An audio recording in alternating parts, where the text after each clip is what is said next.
It's a familiar story. The former glory of a kingdom turns into being a battleground of empires, spiritual and secular. Bosnia and Herzegovina went from mountain kingdom through to imperial province to European backwater. It took centuries. To think of its modern significance, just think Sarajevo. Join me, Jan Darasz, for How We Got Here. Having emerged in the late 14th century, the medieval Kingdom of Bosnia marked the height of Bosnia's political power. In 1377, Tvrtko I was crowned as the King of Bosnia. He expanded the kingdom significantly, incorporating parts of Dalmatia, Serbia and Croatia. Under Tvrtko, Bosnia reached its greatest territorial extent and economic prosperity.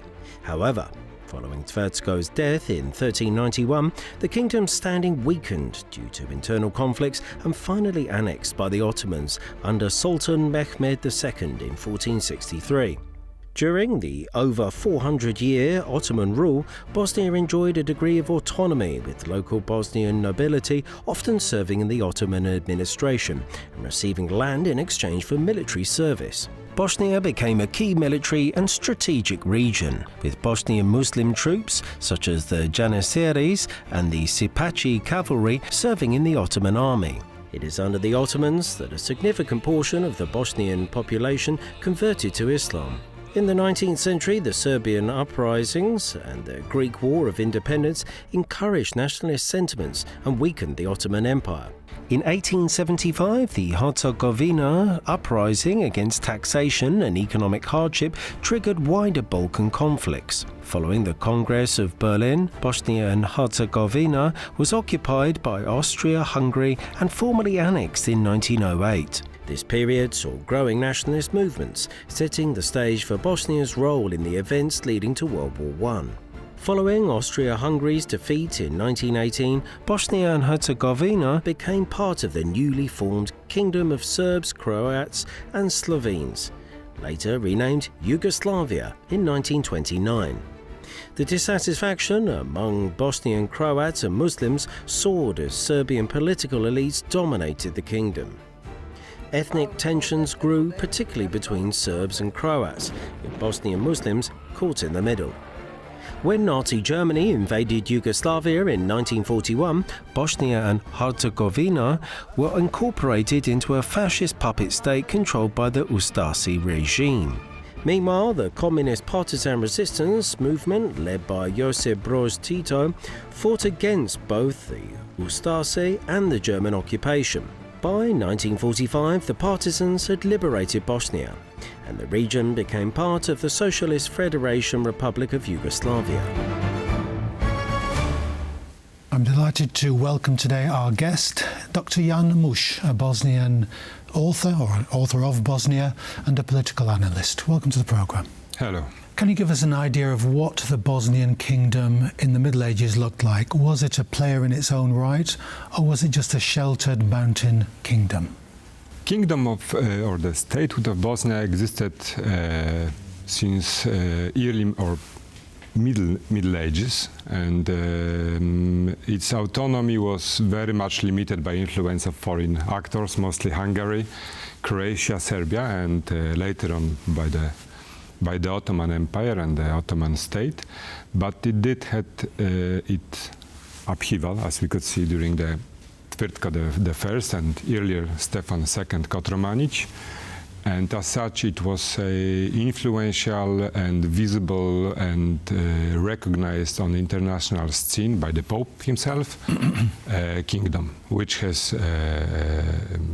had enough power to, for example, to support its Serbian allies in its struggle against the Ottomans during the Kosovo battle, for example. So it has been a statehood. It has been a kingdom, visible and recognized. And what were the processes by which it was it defeated militarily by the Ottomans, or did it just dissolve by its internal divisions and weaknesses? Both factors were visible, were to be observed over there. First of all, after Tvrtko I's death, the rulers became much weaker, while the local rulers become stronger. And on the other hand, since 1380s, maybe 1370s, Ottomans began regular raids on the Bosnian territory. So the fall of Bosnia in 1463 is this is more symbolic date when the last king has been kidnapped and beheaded, basically. So it was the formalization of de facto Ottoman power against the kingdom. Exactly, after the fall of the other Balkan states. Constantinople 10 years before. Yeah, and Serbia. Then it was time of Bosnia to fall under the Ottoman rule. Is there a memory of the Bosnian kingdom as such today? It does exist among the Bosnian Muslims, and it's strongly emphasized. We see it in the name of the streets, of the squares, of the lilas and the gavens, Anjou lilas that are visible on the coat of arms of Tvrtko I have been adopted by the Bosnian army during the civil war in 1992-1995. So the Bosnian Muslims who use the very Western coat of arms from the medieval times. That's the paradox of the Southeastern Europe. The supremacy, the Islamization of the kingdom, how did that come about? Was it a religion that was adopted by right of conquest to everybody, or was it adopted because the elites or the nobility saw certain advantages in cooperating with the Ottomans? How did that process come about over generations? There are various theories here about the Islamization of Bosnia. Speaking in general terms, the converting to Islam was not forceful. The Ottoman Empire guaranteed freedoms of religion. We talk about 15th, 16th century, so the freedom of religion was a little bit different than today, but still, it did exist. And we see both the nobility and the lower classes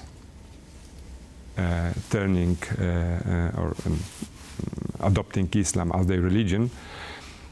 I think the most important factor behind this was ability to make a career, to progress, to develop in terms of economy, first of all. Within the Ottoman society that was very racially, ethnically, very much mixed. And in effect, we see tens of viziers and other important officials of the Ottoman court from Serbia, from Bosnia, from Albania. So there were still Serbs and Croats, but they were just Muslim, ethnically Serbs or Croats, but they were still. We can claim so. If we accept that the Serbs and Croats in the remote mountainous areas of Bosnia lived, then surely there were Serbs and Croats living there. But otherwise, I would rather refer to them as Christians, as Slavic Christians living in Bosnia. Now, what was the impact of the rise of nationalism in the 19th century? Did that have a religious, anti-Islam tone to it, or was it a nationalistic, nation-building kind of movement? Firstly, that was nationalistic, or the 19th century nation state that has been created in today's Serbia tried to explain, tried to expand at the cost of the Ottoman Empire, and one of the directions was Bosnia and Herzegovina, and still is Bosnia and Herzegovina, and therefore since that time we have this Serbian claims towards Bosnian and Herzegovinian lands, and subsequently claims about the nationality of the Orthodox Slavs living there, which identify themselves today and 100 years earlier already as Serbs. We have similar moves or similar attempts from Zagreb, from the Croatian side, that perceived Bosnia and Herzegovina as part of the, let's say, Catholic realm, of the Catholic alliance, Latin sphere of influence, that during the ages and the control of the Ottoman Empire became Muslim, but still the origins are, for the Croats, are the Croatian origins of the Bosnian people living there, and even some of the ideologists of Croatian nationalism claim that the purest Croatian blood is among the Bosnian Muslims who didn't mix ethnically that much as the Croats in the Croatian proper. So they claim that the purest Croats live in Bosnia and Herzegovina, basically.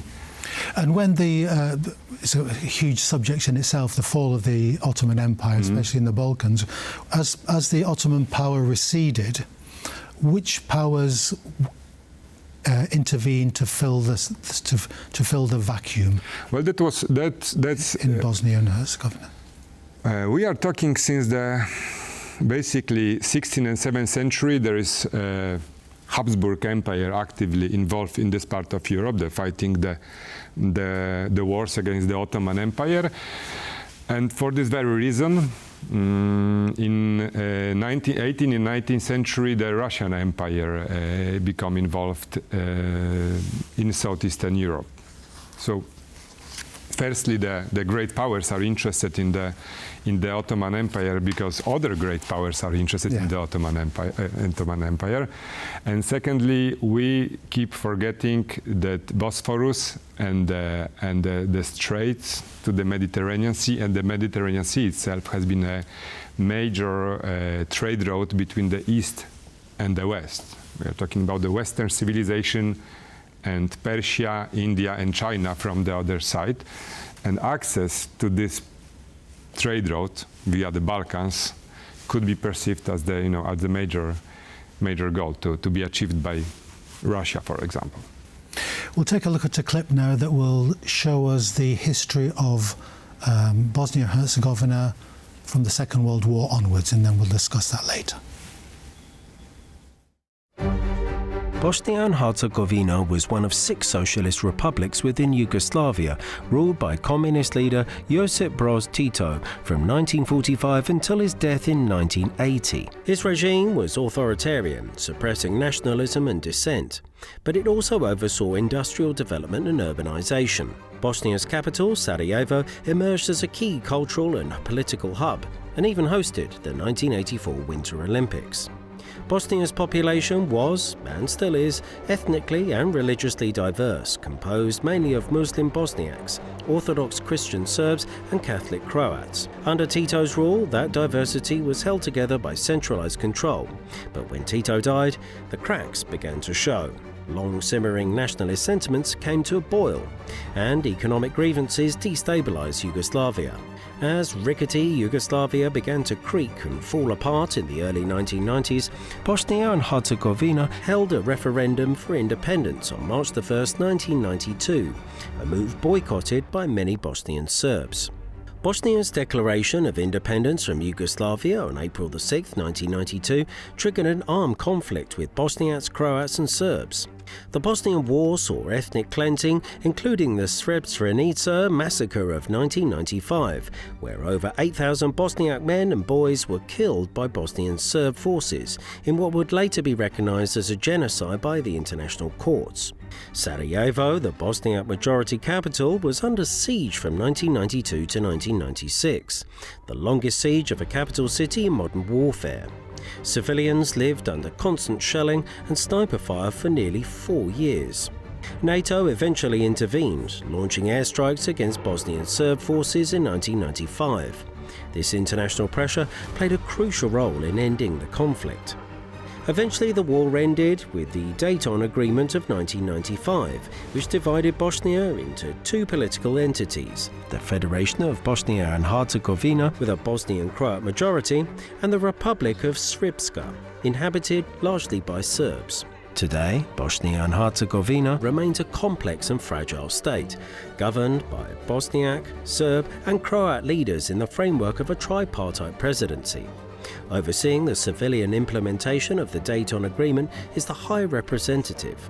Appointed by and serving to represent the countries of the Peace Implementation Council, the High Representative enjoys the so-called bond powers, giving them a wide range of powers, including imposing and annulling laws and appointing and removing officials. One politician exploiting the unstable environment in Bosnia and Herzegovina has been Milorad Dodik, a Bosnian Serb nationalist politician, currently serving as the president of the Republic of Srpska. He has repeatedly called for Republika Srpska's succession from Bosnia and Herzegovina, claiming that Bosnia was an artificial state imposed by Western powers. This may come as no surprise, given his close ties with Serbia and Russia, seeking their support for Republika Srpska autonomy. On March the 12th, the Bosnia and Herzegovina prosecutor's office ordered the arrest of Dodik and several of his associates over a legislation passed last week that de facto exempts Republika Srpska from the jurisdiction of federal courts, prosecutors and police. The passing of the legislation came as a reaction to a late February Bosnian court verdict, which sentenced Dodik to 1 year in prison and 6 years of prohibition from holding state office for obstructing the implementation of the decision of the High Representative for Bosnia and Herzegovina. Interestingly enough, Dodik can redeem the sentence for an equivalent of a little over 16,000 euros. While Bosnia and Herzegovina was granted official EU candidate status in December 2022, its accession negotiations have not yet started. The unruly behaviour of Dodik, as well as high levels of corruption and unemployment, do not help Bosnia and Herzegovina's EU ambitions. The post-1945 Yugoslavia was ruled by President Tito, communist ruler. Could you say that his success was to limit the influence of the great empires that were influential in the region prior to 1945? For example, the Habsburgs, the Russians. He pursued an independent goal to concentrate on the domestic consolidation of power. In this regard, when you ask this question this way, I think he was rather continuing the Habsburg policy of forming of the Bosnian separate political identity, which was started in 1878 by Benjamin Kali, the Minister of Finance of the Habsburg Empire, and it stopped in 1918 with the first Yugoslavia, with the Kingdom of Serb Slovens and Croats. And then he picked it up in 1945 and he decided not to divide Bosnia between Serbia and Croatia, which both were claiming to some degree these lands, or to attach it to one of these republics. He decided to establish Bosnia and Herzegovina as one of the equal republics, equal to Croatia, equal to Serbia, Montenegro, Macedonia, and Slovenia. But did he draw the new borders, or was he capitalizing on the ancient Bosnian? He was capitalizing on this old Bosnian borders that are, basically speaking, not contested today to some significant degree. What he did, however, in Bosnia and Herzegovina and in whole Yugoslavia, that by recognizing territorial borders, he forced politicians, he imposed upon the Yugoslav society that these republics are mostly ethnically mixed.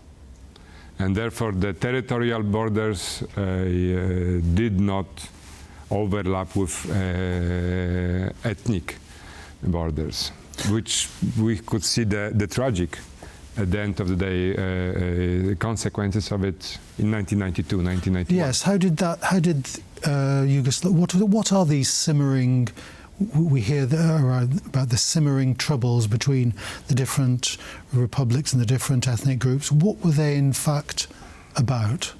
When you say you said the territorial, it's all about money. We had in Yugoslavia there were few rich republics, to put it this way. Slovenia, Croatia, and northern Serbia, Vojvodina, the autonomous Vojvodina region, and the rest was sort of poor. But the rich republics wanted decentralization, while the poor did not really want to become independent. We have to remember that until 1992, until the very break of Yugoslavia, both Macedonia and Bosnia were for the preservation of Yugoslavia for a very long time, until the very end, because the leaders of these two republics knew that in case of fall of breakup of Yugoslavia, these two republics will have the biggest problems here. So we have this centralization axis of a political conflict. On the other hand, as we know, Yugoslavia was for a long time during the Cold War benefit of the Western credits, Western loans. Yes. It appeared as an almost an ideal socialist stroke communist country. Something like that. We used to go holidaying there. Yeah, that's very much. The standard of living was very, very high. But at some point, because Yugoslavia was the centralized federation, and the money from the West were going almost directly to not to the federal government, but to the particular republics, the Western institutions started asking question who is going to pay for it. And they push for centralization. This is well written in the Balkan tragedy of Susan Woodward from the 1990s book, how this fiscal turbulences have influenced the fall of Yugoslavia. So on the one hand, we hear about the decentralization and the call for democratization of the political system after Tito's death. On the other hand, we have the calls for centralization in order for, let's say, fiscal clarity. So the Dayton Accords that proved to be to Bosnia and Herzegovina's advantage, if I understand that correctly. It has the Dayton Accord ended the war in terms of providing new political constitutional system that has not been opposed by, I'm not sure about the acceptance, but it has not been that fiercely opposed by none of the three sides, neither by Bosnian Muslims, Serbs or Croats, who are fighting the war since 1992. In these terms, it has provided peace and maintained the peace until today, basically. A final question to you, Dr. Mush. It's a very loose confederation, the Bosnia and Herzegovina organization. On the one hand, the Bosniaks, the Bosnian Muslims, with the Bosnian Croats, and on the other hand, a region, Republika Srpska. Where does that leave Bosnia and Herzegovina today? In the context of the Western European, seemingly a European failure to manage the region. Well, that's you didn't mention the other factor, which is high representative that does exist in Bosnia and Herzegovina. However, the people who were holding the post of high representative were much more active earlier. Shortly after the war. Now their role and the activity is very much limited by, basically speaking, lack of democratic legitimacy here. That has been imposed by the international community. But we have Bosnia, today Bosnia is a very decentralized state. And with the three ethno-political groups, they look for very different solutions to the problem. So basically speaking, it's a very complex issue, but basically speaking, Bosnian Muslims want centralization. Yep. Serbs want decentralization and preservation of their entity, Republika Srpska, while Bosnian Croats, they want their own entity. They want their own autonomous state within Bosnia and Herzegovina. And subsequently, leaders of all three ethno-political groups blame each other for misdoings and misconduct and the whole failure of the today Bosnian state. So Bosnian Muslims, politicians would normally tell you that they cannot introduce reforms expected from the EU because it's decentralized. Bosnian Serbs would claim something else. They would say they cannot introduce reforms because Sarajevo is blocking them. And the Bosnian Croats, they would say they cannot introduce reforms because they don't have their own entity. They don't have their own Croatian entity here within Bosnia and Herzegovina. And unfortunately, the voters in Bosnia are buying this story since 1991, since 1992, with the short period of war.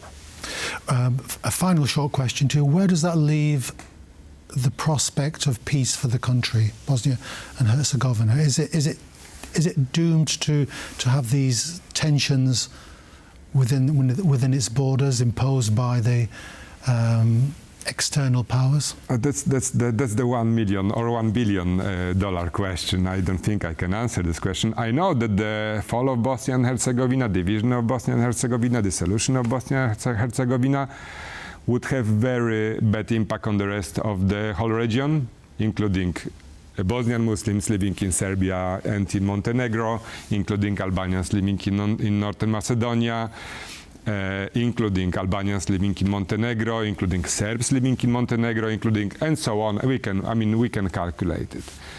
We can keep counting this small enclaves, ethno-enclaves, which are not operatable economically, but very alive in just terms keep of on nationalism. multiplying and dividing the... Something like that. Dr. Jan Musch, fascinating discussion. Thank you very much for coming on to the programme. Thank you. So that's it. That's all we have time for today. Do join us next time on New Time, Tuesdays 21:35. That's 35 minutes past 9 CET. Join us then.